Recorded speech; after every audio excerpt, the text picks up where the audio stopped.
appreciate praise team as they take their seats. Allow me to honor bless upon our father in the house, Pastor Kevin. Somebody appreciate God for our pastor.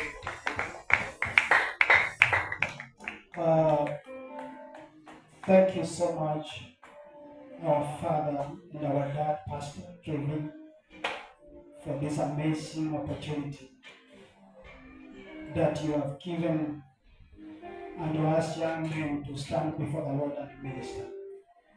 I want also to acknowledge the presence of Pastor Simon. Can we appreciate Pastor Simon? Can we appreciate Pastor Esther, Pastor Morris, Pastor Vincent, our Mama Grace is in the house. Can you appreciate yourself for time? Thank you, Anaipa, and God loves you. God loves you. And there is a man at the doorpost anakaribisha watu. Can we appreciate that man there? And also, I'm seeing a man of God that has just come in. Pastor Jeremy is in the house. Can we appreciate Pastor Jeremy? Yeah, he's a man of God. Pastor Jeremy. He's a pastor. I know him. My name is Pastor Isaac. I'm Pastor Isaac Mchele. And I'm a born again man. I'm a married man. I'm a father of 3. Lavenda, Imani, Isaac, and Isaac Mchele Jr. Praise God. Yeah, I love God so much. And I love IGC. Because this is hope. In the absence of our mother, Pastor Sarah, I also honor grace upon her life. Today I'm speaking about developing a life of prayer. Grab your Bible. Grab your Bible.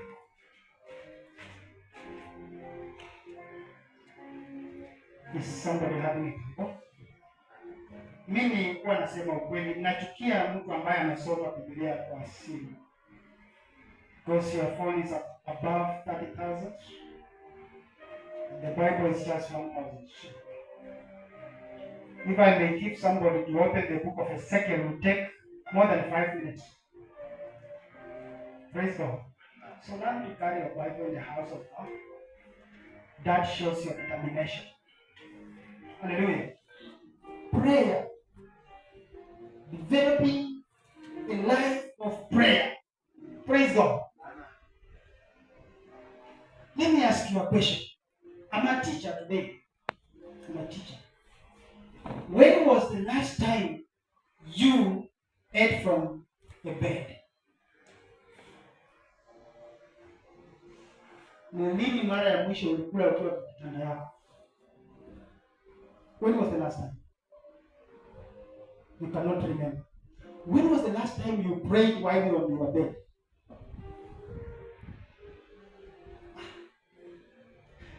A good student raise their hand.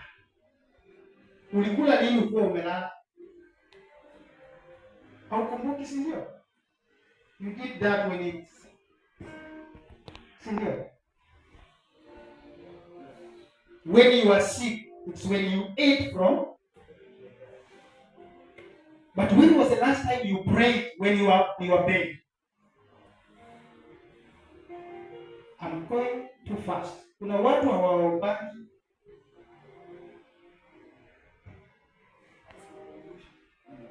Wala sikiwe sana. Mkristo anafaa kuomba. Na Mkristo amefunzwa njia ya kuomba Mungu Baba. Praise God. Mkristo ni mtu ambaye amekubali maisha ya kumfuata Yesu. Mtu ambaye anaomba kama Mkristo anafaa awe mtu ameokoka.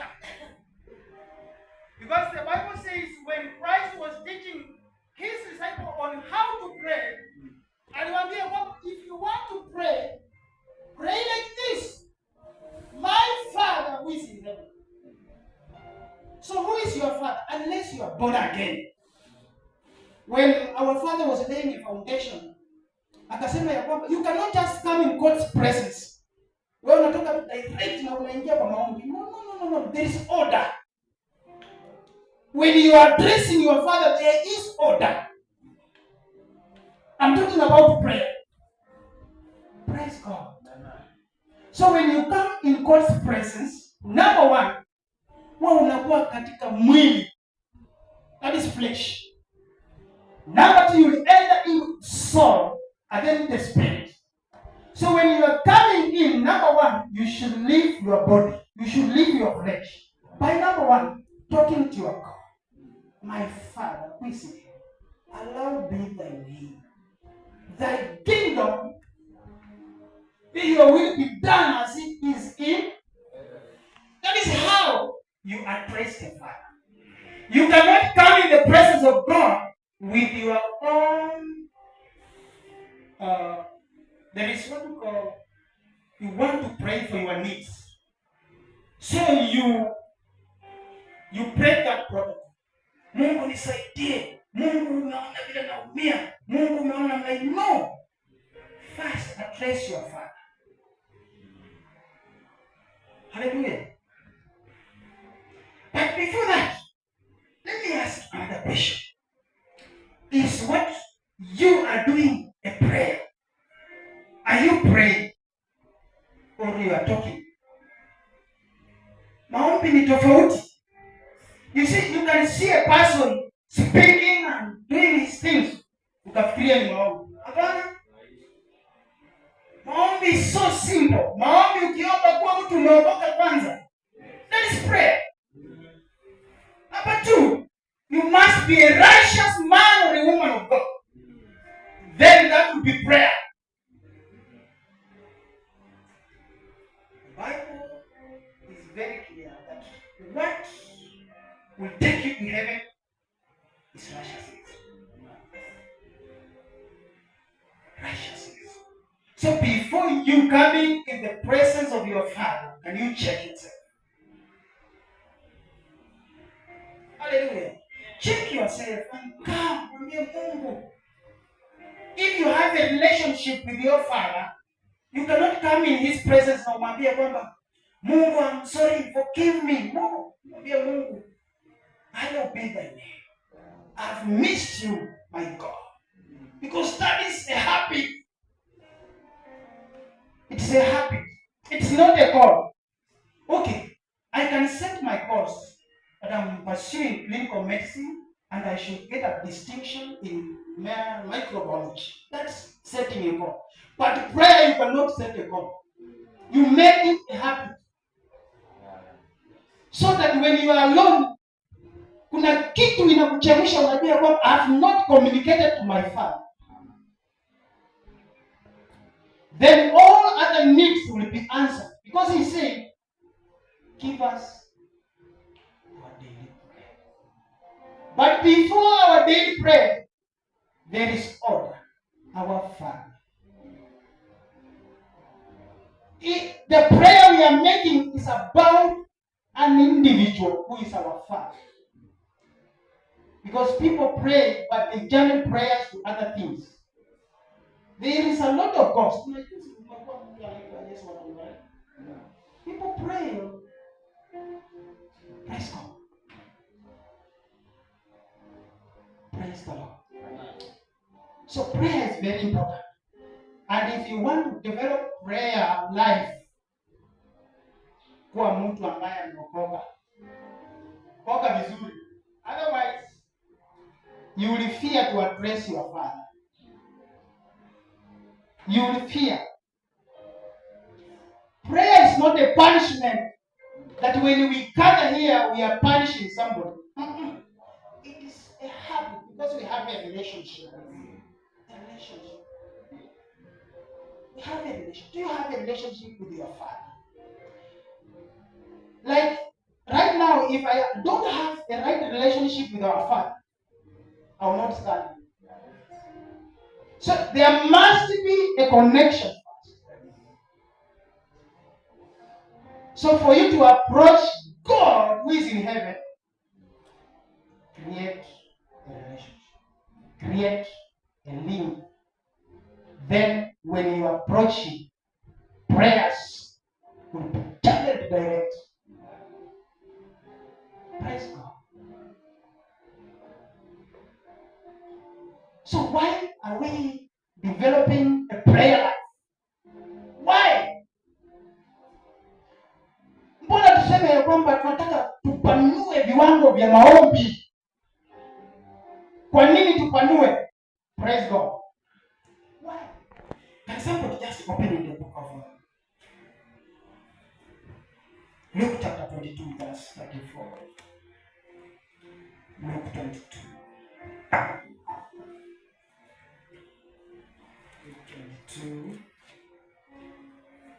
I want to show you why we should pray and make our life.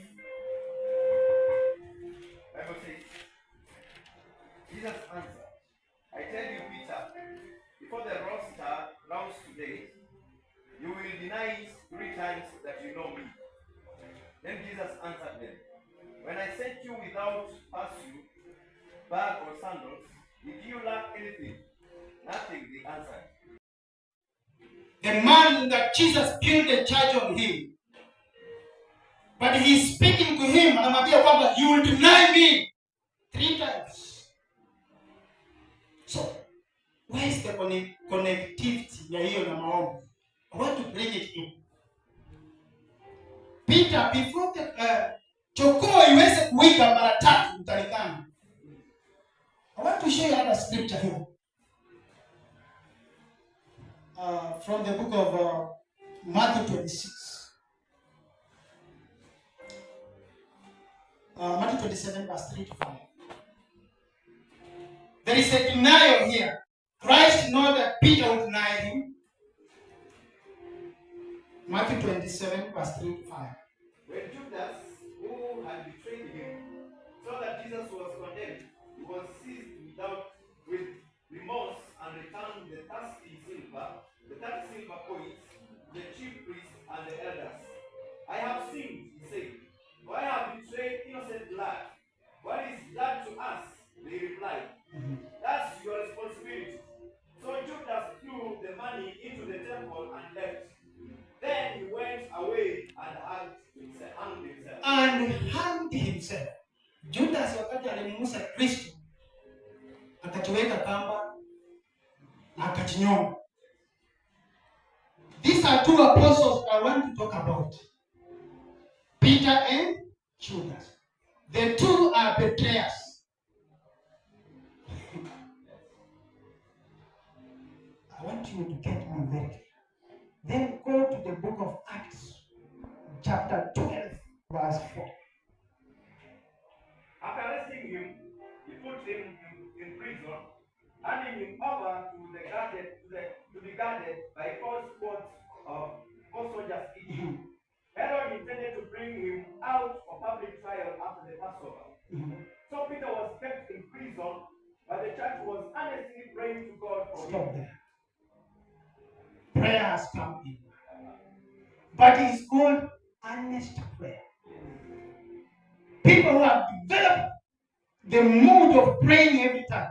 A church that is constantly praying. Fervent prayer. So Peter was kept in the prison. But he betrayed Jesus Christ 3. So between Peter and Judas, who was supposed to be hanged. That's my question. Because Judas betrayed Jesus 1 time.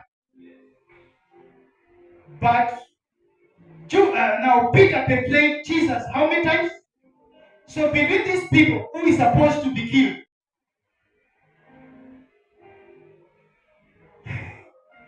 But the Bible says that there was the prayer that was going on when Peter was arrested.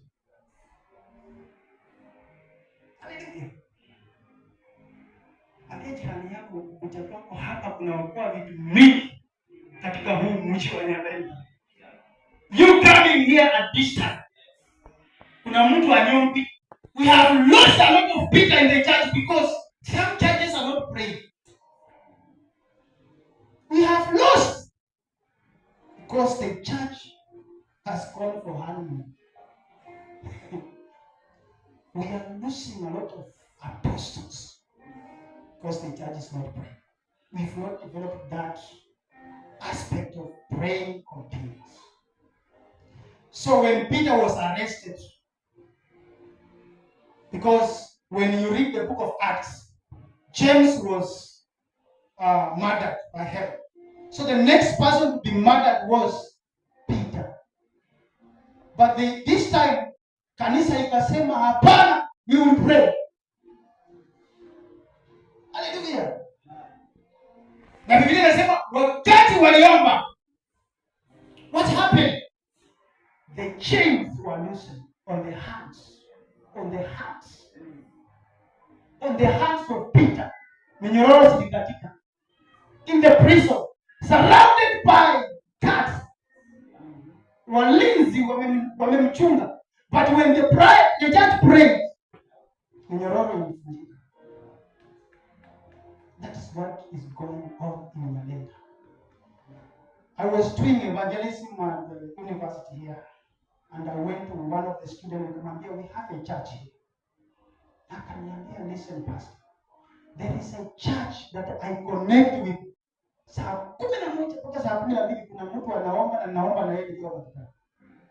What if this church doesn't pray? We will lose a lot of people. Your coming here is saving a lot of people. Let me just speak it. Your coming here imezuia mimba mingi zimezuiliwa na maombi ambayo imewekwa hapa. Wakati au wanarika wanasikia tunaomba, kuna kiwango ya kuogopa Mungu inawaingia. Don't cease to pray. Don't cease to pray. So the church offered a non-stop prayer. When Pastor Morris, Ayuko, Pastor Vincent is there, Aurelia is in, Duke Manyaza is on the keys to make sure that there is only prayer going on. Praise God. And yet when we pray, we will pray. We will pray. There are some of the chains that are on our hands.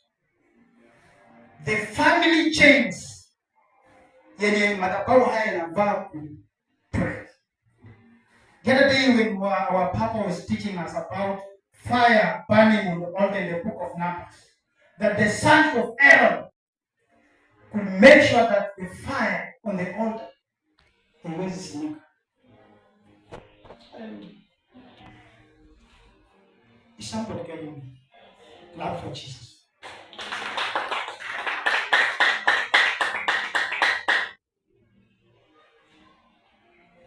So, when the church prayed, the chains on the hands of Peter were loosened. Number 2, the doors were open. You see, some people cry. It is because we are not praying. That's why we should develop what we call a prayer life for our doors to be open.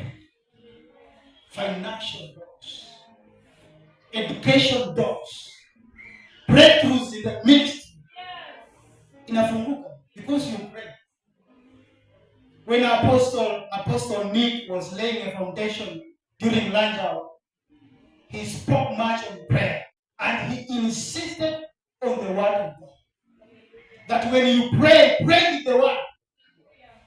Because God the Father will only answer his word. Praise God. Injili ni tamu sana.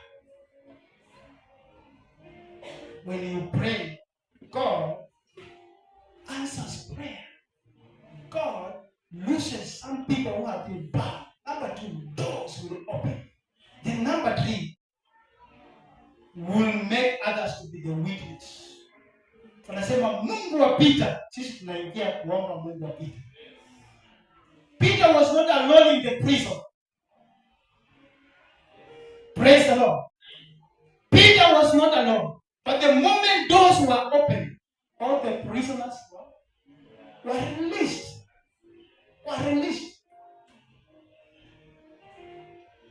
Let me tell you, when I was planning for my wedding, no one knew that Isaac could do a colorful wedding. But the moment I did it, what way from my village,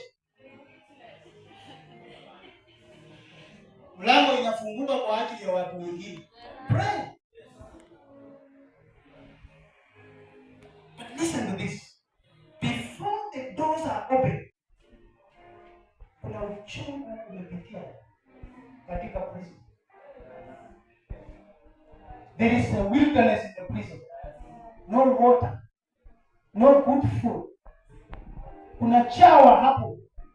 But you still remember your father. And say, my Father, who is in heaven, hallowed be thy name. May your kingdom come as it is in heaven. Then heaven comes on earth. People. Nani alisema wewe hauwezi? Nani alisema? Who told you that wewe huwezi fanya vitu? You are able. Your children will go to school, finish, wapewe kazi na wasaidie jamii because of prayer. I always hear people say that because of my mother's prayer. But sometimes I feel bad when they say, it is because of my father's prayer. Kuna wazee kwa nyumba. Kuna wazee katika nyumba. We will pray. We will pray. We are going to pray because we are the priests of the house. So when you see mothers praying, know that grace has flowed without. Sisi ndio tumeachilia hiyo neema. Kole tumana tumelala. Tumeachilia neema. Because we are the carriers of that grace. Praise God. Hii injili ni nzuri sana.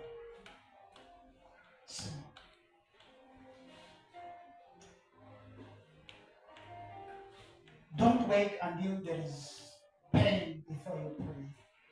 Don't do it. Just develop a habit. And don't wait until there is pain. You will not be addressing God in a good manner because you'll be focusing on pain. Prayer is not the feelings. Prayer is having a communion with your Father. I know they say that there is nothing that can come out of Nazareth, but I'm coming from there. I should save the world. Martin, unasikia vizuri wewe? You should come and preach this to me. There must be something.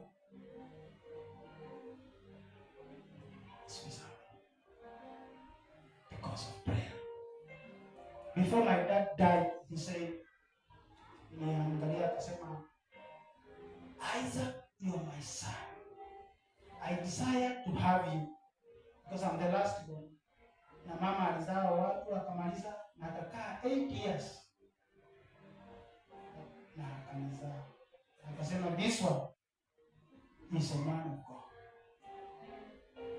Na mama akaniambia wakati nilikuzaa watu wote hakuna kitu kilichinjwa, lakini baba yako alichinja kondoo. Akasema nothing shall harm this son. I've been working in that place because of that. And when he was about to die, he said, you will change my family. Praise God. The living works. Prayer. What is what's view? Can you change something?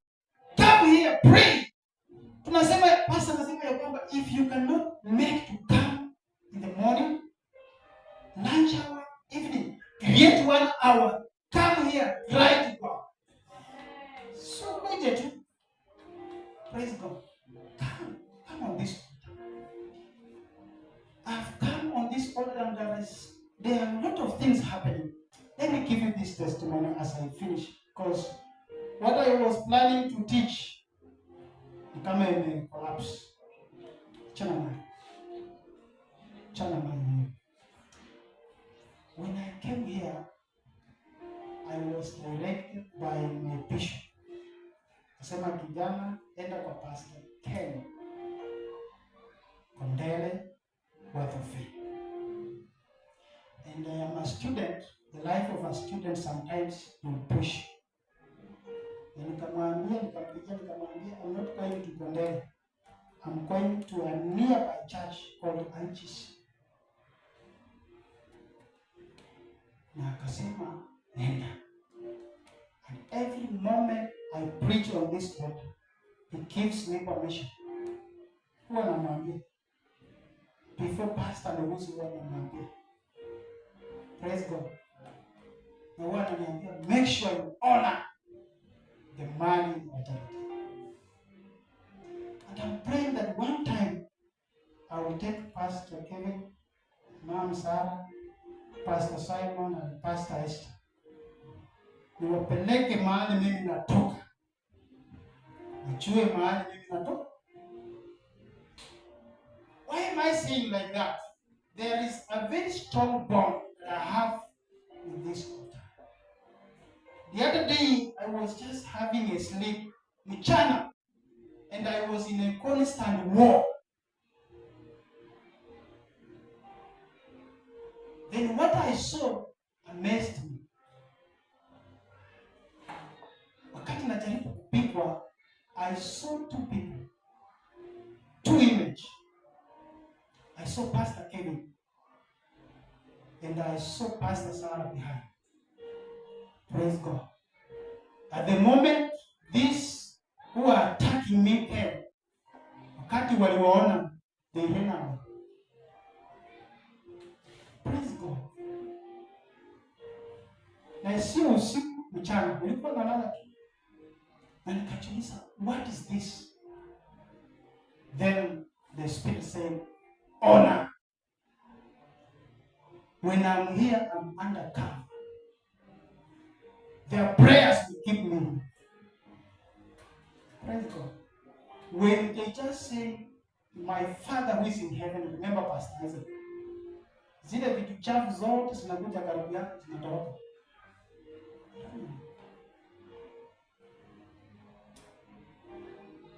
When Pastor Kevin was ministering on Acacia last Friday about the anointing, there was a move that was in this house. I don't know how many of you were sensitive in the spirit. And then he said, he called an altar call, akasema kwamba, who needs this anointing? I read on the altar. And this is what I want to tell the church. There is what we call a spirit of familiarity. If you can scan the grace that our Father carries in the spirit, you cannot joke with him. Watu wamezoea kuita Pastor Sekela kuja hapa. You will see people in the crowd. Praise God. But if you can only scan what is here, when he just lay a hand on you like this, ni mara tatu when I came here, the moment he touches my head like this, there are a lot of things that happen. Najua hata ningekuwa peke yangu ningeanguka. The prayer. Praise God. Do you believe that? Stop the spirit of familiarity. We will recover as a church. We will recover.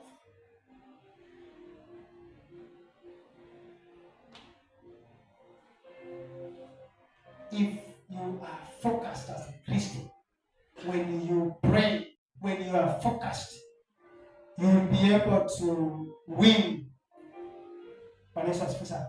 Wakati umeokoka na uko na kulenga, wakati ukiingia katika maombi, you shall win. You remember when Jesus Christ was the first miracle he did in Cana. The Bible says he was in prayer. Number one, he fasted for 40 days and 40 nights.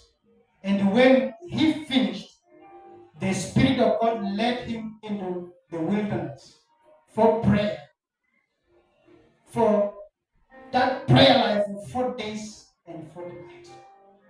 And when he came out of the wilderness, he walked on water. He walked on water where Peter was sinking. That water he was walking on, Peter alikuwa, are you getting this? Are you getting the power of dwelling or tarrying in the place of prayer? Where others are sinking, you are floating. But let's ask yourself, because you spend your time with God. May God bless you so much. Mimi nawapenda, Mungu awabariki as we continue to seek his face.